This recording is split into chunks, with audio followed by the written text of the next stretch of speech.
Hi folks, it's Chris Kerr here, and I'm writing a whole bunch of press releases, and I thought this would be a good time for me to stop and talk to you a little bit more about that big picture stuff, the stuff I've been talking about the last few videos, starting with the end of the sentence. And the reason it kind of jumped out at me right now is writing the press releases. I'm writing one for the series and getting some information out there for the general public as well. And I'm reviewing a lot of the data so that I can fill out the press release the way I do press releases. And I'm struck again by a phrase that's coming up a lot in my writing. And the phrase is this: the work-life plan. I use that phrase to explain the idea that from cradle to grave, we kind of have this societal plan on how life is supposed to be led.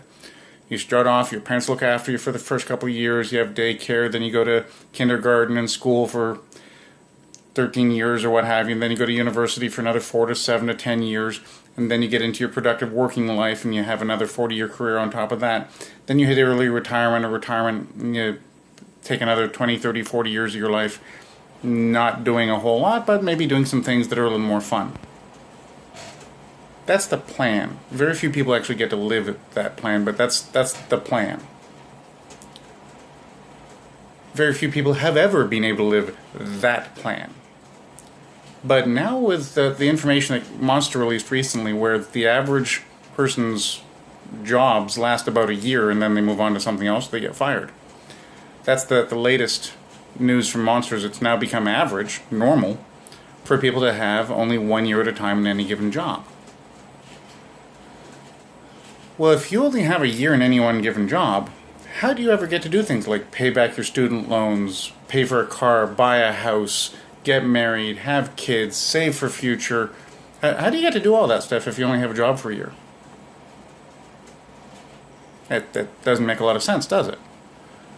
So if that's not going to work the way it's structured, then let's take a look at it another way.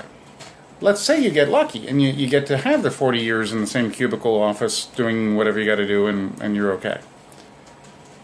Did you plan your life to have 40 years in a cubicle? Is that kind of how you wanted to spend most of your life? I'm betting that wasn't top of your mind when they went through career day in high school. Gee, when I grew up, I wanted to sit and take phone calls from angry people all day for 40 years. That doesn't really sound like what most of us had in our heads is how we wanted to spend the rest of our lives. So why did we follow that path? And the answer is because everybody else told us that's the best way to make a living. The best way to live your life. So you're successful when you do that. Doesn't sound terribly successful to me. Means you're probably not necessarily in as much debt as you could be. You have a chance of not being in debt at all, but you probably don't have much to show for it either. It's something to be proud of. You did your job for 40 years. There's nothing to be taken away from that. But that doesn't sound like the life you planned for yourself. That doesn't sound like the life that left a mark the way you thought you were going to in high school. Or before that. So that's assuming it all works out well. That's the good news, right? Well, if that good news is nowhere near related to what you thought you were going to be doing with your life, and the current news shows that you can't even hit that mark 9 times out of 10 for most people, then what's this work-life plan building people to do? Except fail. So if the work-life plan model of going through the education system step by step, going through college, going to work for a company, moving up the ladder a little bit at a time, if that model isn't working anymore and has no chance of working for the vast majority of people, and that's what that monster 1 year in a job is telling us, then we, as people, as individuals, need to look at that work-life plan and say, hold the presses, stop right there, no more, time out. That's not for me. It's not for most people. It's not the right path for the vast majority of people. It isn't. It's the right path for those few that are going to wind up working for mega corporations and that's what they want to do with their lives. But that's a small group. That's not the majority of the general public. That's not how we want to spend our lives. That's not how we're designed to spend our lives. That's not the best way we can contribute to society. So if that's truth, and it is, it's pretty clear that that's truth, then we have to ask that obvious question. Why are we doing this? Why are we following the work-life plan that doesn't work? It can't work. There's no chance on earth that work-life plan works. None. Done deal. Doesn't work. If you are only in a job for a year at a time, you get your education, you get a job, a year later you're canned or you move on. Number one, you're not getting any good at that job. It takes 3 to 5 years for you to even start really showing the results of being good at your job. So by definition, you're never getting any good at it. Number two, by the time you get into the second or third job or you've moved that along, your training is now expired. There are new people who have been more recently trained in the most current, recent subject matter and ways and approaches of doing things. You are now technically obsolete. You may have expertise, but now you have to compare that expertise to the new skill sets that the person right behind you just got. You won't win those battles all the time. In fact, most of the time you're probably going to lose them. Because they're only looking for that 1 year window where that skill set matters, not the experience.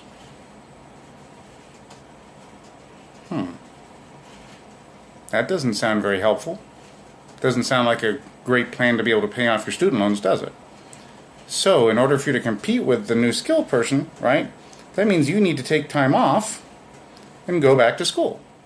Spend more money you don't have to get a new designation so that now you can compete with the next generation of people here for another 1 year job. How's that working for you? Does that sound like a life plan that's going to be satisfying to you? Probably not. So the work-life plan, the one that the whole world accepts as the reality, it's driven the education system, it's driven the post-secondary education system, it's driven the job markets for the last, I would argue, 50 years, maybe more. That driver has been completely wrong. It has screwed up complete generations of people. Every generation in that window has paid a price for it. Some of them a very big price. Some of them are eating cat food in their retirement. That's how big a price they've paid. And they look back at their lives and they don't have a lot that inspired them as they did when they were teenagers. What they could have done was watered down so badly and at the end of their lives, all they get to look forward to is another day of cat food. Now, if you want to know whether or not I'm passionate about this message, whether or not I think this message needs to go out to the world, I think you've got your answer. Those generations who tell us that work-life plan is the only way forward, it's the only acceptable level of education, the only acceptable level of status in the workplace is to work in a cubicle for large corporations. That group of people, they make me angry. They make me sick because it's not true. They're selling you a bunch of garbage because they see those reports from Monster just like I do. They see the reports from the Bureau of Labor and Statistics just like I do. And they know that you're only going to be in that job for a year. They know you're never going to get your student loans paid back that way. But they sold you a $100,000 education, didn't they? They sold you a whole pile of wonderful information from school. But that wonderful information didn't teach you how to balance a checkbook, how to manage your personal brand, how to look after yourself in a conflict situation. They didn't teach you any of the skill sets of life. They didn't teach you how to fill out your tax forms. They didn't teach you the things you have to do every year and every day of your life. They taught you a whole bunch of other stuff that you will never get paid for. Never. It won't happen. But they got paid for it. They got paid a lot of money for it. Whole organizations, institutions, from textbook makers right the way through boards of education. Yes, some teachers got paid well and some teachers didn't. But a whole lot of people got paid in the meantime because we've got the biggest spending in education the world has ever seen. We've never had education spending as high as we've had it in the last 10 years. In spite of whatever political promises you see or don't see, in spite of any individual rollbacks, it's rollbacks compared to projected spend. It's very rarely rollbacks on actual spend. And I'm going to take issue with some of the big leaders in education. As much respect as I have for Michael Crow of ASU, I want to take a second here. When the budget came out last May, or earlier in the year, I guess, the president of ASU saw that there's going to be several $1 million taken out of the post-secondary education budget. He really was very upset with the Arizona governor for allowing that budget to go through, because it meant they were going to have some cuts at ASU. And there's a big logical argument that you don't want to cut back on post-secondary education spending. You need an educated workforce. That's true. The very next day, that president announced a $100 million brand new spend on a brand new building. Now let me put that in context for you. If you or I have to tighten our belts, the last thing we do is go out and buy a $100 million brand new house, right? We don't buy an extra house on the chance that maybe we're going to procreate and have more kids, therefore we need to have a bigger house, on the chance that that happens. We don't do that. So why would ASU? And ASU is not alone. There are tons of universities that did that. University of Phoenix got caught basically with its pants down because it built buildings and rented buildings all over the country. And then all of a sudden, when the growth stopped happening and the fallback came back, University of Phoenix got creamed economically. It's around, but it's suffering close to a TKO. Now you got to ask yourself that question. Why would you ever contemplate throwing $100 million into building new buildings when you've got a shortfall on your staffing, or a projected potential shortfall on your staffing because of government cuts? That's not a logical premise. You can't spend out of one pocket and cry boo-hoo that you don't have it in the other. You're the one managing that money, not the government. You are. And if you're mismanaging it, you're not paying the bills of your existing commitments because your pride and your ego says, I'm going to build for the future. That's your ego and your pride. That has nothing to do with financial management, good financial management. So I'm picking on Michael Crow, and I recognize that he's not the only one. He's certainly not the only one involved in those decisions. There are many, many, many people involved. But it's that doublespeak that gets the rest of society all screwed up, all riled up for no good reason, on all the wrong things. It's a complete distraction. It's a magic illusion. We're busy talking about, should I go to college? Maybe you should. That's a great opportunity to get a great education if it's in something that you can use and get a return on your investment, or if it's something that you're truly passionate about and you'd pay for it anyway. If that's something that you want for your life, I am absolutely in favor of it. If it's something that you think is going to get you a job, think twice. Think long and hard. Because you don't know that that job's going to last any longer than the breath it takes to talk about it. The job may not even be there by the time you graduate. There is no guarantee on that market anymore if there's only a 1-year window of work as a new normal with any given job. And so it makes no sense if you're going to go do a 4-year degree to get a 1-year job, does it? You need to find other ways to get the right information and skill set to do the job that you're going to get anyway. The world has changed. The world of work has changed. And what is expertise used to be defined by your degree in the subject matter. Now everybody's got a degree. So what's an expert? How do you define an expert if everybody's got a degree? Their idea on something is no better than yours or mine or Bob down the road's, Jane's, could be anybody's. What's an expert? We have the most highly educated workforce in the history of the planet. The planet has never had so many people with advanced degrees, ever in its history. And yes, they're generally employed. But the vast majority of them are not employed in their degree field at all. They're in some other degree field. And in computer science in particular, it is dramatic. The number one degree field that computer scientists come from is poli-sci. Just thought you'd find that interesting. So, as you're thinking about this in your life plan, I want you to take that word, your, and make that the emphasis. It's not about the work-life plan anymore. It can't be. You don't fit. I don't fit. Nobody you know probably fits the work-life plan. And they never will. So it's great that everyone talks about it, strategizes how they can get more graduates. To do what? Precisely. Precisely what are those graduates going to do? It's an honest question. In California, they've started cracking down on colleges, universities, not so much, but some.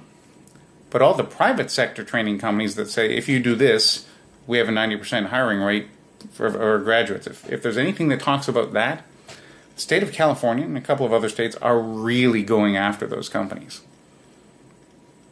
for false advertising. Not necessarily that it's false advertising, just that it's advertising that cannot guarantee the results. The results may vary, but they do vary radically. Because who comes in this session is going to be different than the person who came in last session. There's no relationship between the two. So by definition, they vary. So the state of California has pushed really hard on that. They've put all sorts of taxes and additional things, burdens on those companies to prove that they're providing quality certifications that can then have value. And of course, the people who've gone through them, who didn't get a job, they have a legitimate concern. Because if you're told you've got a pretty much 90% chance of getting a job, and that's the basis that you're going to invest, let's say $40,000, $50,000, and it turns out you can't get a job, that's a big hunk of money that you can't cover. That's an investment you'll never get back. You were making an investment with the thought that you're creating your own company. And that risk was boxed in that context. That you were gambling on yourself. You were making a gamble that the training company was going to get you the job by teaching you the skills needed to be able to fulfill that job. That's the gamble you were making. And that's what the state of California is saying. My question to you is, whose job is it to look out for your interests? Do you honestly think the state of California, or any state, any government anywhere, gives a flying rodent's rear end about your life? Do you think a company, any company, really, is going to make your life a priority? Just a question. How about a lobby group? Do you think a lobby group really cares about you? Do they send you a lot of Christmas cards that don't ask for money?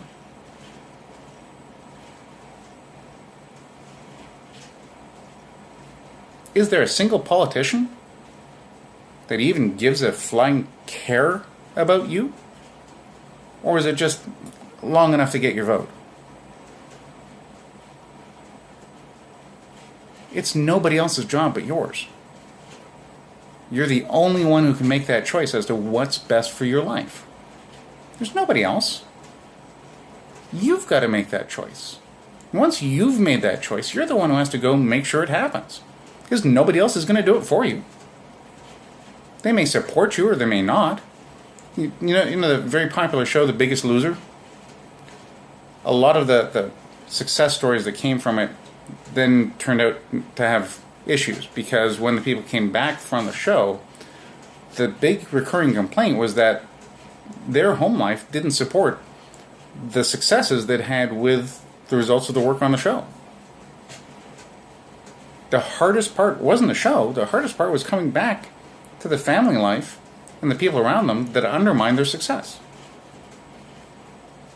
So there's no guarantee that the people in your life are actually going to support you. That's not guaranteed. The only one that you can count on is you to support the life you want to lead. Now I want that to sink in for just a second. Just let that sink in for a second. Nobody else. It's not their job. They got enough on their plates. They got their own lives to lead. And most of the time, they're overworked in that same work-life plan that I'm telling you to dodge, duck, and get away from. It's a disaster waiting for you. So if they're so busy in that, they have no time to help you do what you got to do for your life. If anything, they're going to be jealous of it, because they don't get to do that. They're in the work-life plan. They're doing the sensible, normal thing, right? Whose job is it? Yours. Nobody else's. There are lots of people who can help. There are lots of people who can work with you and move things along. But every one of them, there's a price to be paid. Maybe not financial. Maybe you have to trade on other things. I have a fantastic series of courses that I teach called the 5 Rings. 5 Rings of project management, 5 Rings of business, 5 Rings of personal life and personal goals. 3 different breakdowns, and I'll talk about those on other days. One of the points, one of the rings, is resources. And I go through an exercise and I teach people to list every resource they have. Everything. And of course nobody gets it all done. That the lowliest pauper has page after page after page of resources they don't even know they have. They're not even thinking of. So when I get through that exercise with people, it becomes very clear that there are opportunities to do things that they just had never put on the table, that they never saw the connections between them before. Your life is not resourceless. You could be as broke as a joke, and you still have more resources than you think you do. And because you have more resources than you think you do, you have more opportunities than you think you do. There are more things you can do than you think you can. There are more goals you can achieve than you think you can. There's more you can do than you think you can. There is more to your life than you know today. And there will always be more than you are aware of. Not because you can't find out, but because you don't look. You're not trained to look. You're trained to ignore all that, put the tunnel vision glasses on, and start seeing what that work-life plan that was laid out for you is there to do, which is to lead you into that 40-year career that doesn't exist anymore. It was a disaster from conception to execution, and it hasn't ever been fixed because nobody paid attention to the problem that it was creating. Now I'm ringing the bell. I'm saying, hey guys, wake the heck up. Wake the heck up! It's time to wake up. That life isn't yours. It shouldn't be yours. You deserve better than that. Wake the heck up. And pick the work-life plan that works for you. That's all I got for today. I thought it was important. Looking forward to talking to you later. Cheers.